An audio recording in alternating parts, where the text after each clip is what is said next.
Bob Seeger and the Silver Bullet Band, Stranger in Town.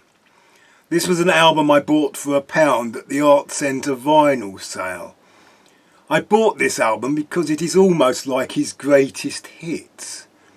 Back in the day, Bob Seeger was a legend that only musicians way cooler than me knew about. Thin Lizzy covered his song Rosalie, and Eddie and the Hot Rods covered Get Out of Denver.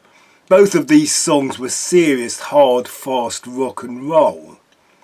I do have a Bob Seeger compilation CD that I bought in a charity shop, and I mostly bought that because it has the song Old Times Rock and Roll on it, which is a fairly serious, hard-hitting rock and roll song that, in a few occasions, I've had to play in a band because it is one of those songs that are really easy to jam.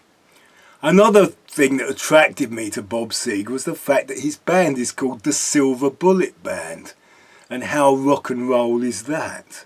So I put this album on the turntable and I expected the opening song, Hollywood Nights, would burn the shed down. But I found it to be a bit of a damp squib. I know the song well, I know how the chords work, a bit like Eddie and the Hot Rods do Anything You Want to Do. But it just felt a bit weak. The second song on the album is another well-known Bob Seeger song, Still the Same, which was just only okay. I was all ready to blame 1970s production. I looked at the sleeve notes and I saw that 2 of the Eagles were guests on the album, and I imagined that on the whole they were probably going for that mid-70s Fleetwood Mac audience. But then I noticed that some of the tracks were recorded by one set of musicians and the rest were recorded at the famous Muscle Shoals studio with the Muscle Shoals rhythm section, and these tracks do rock.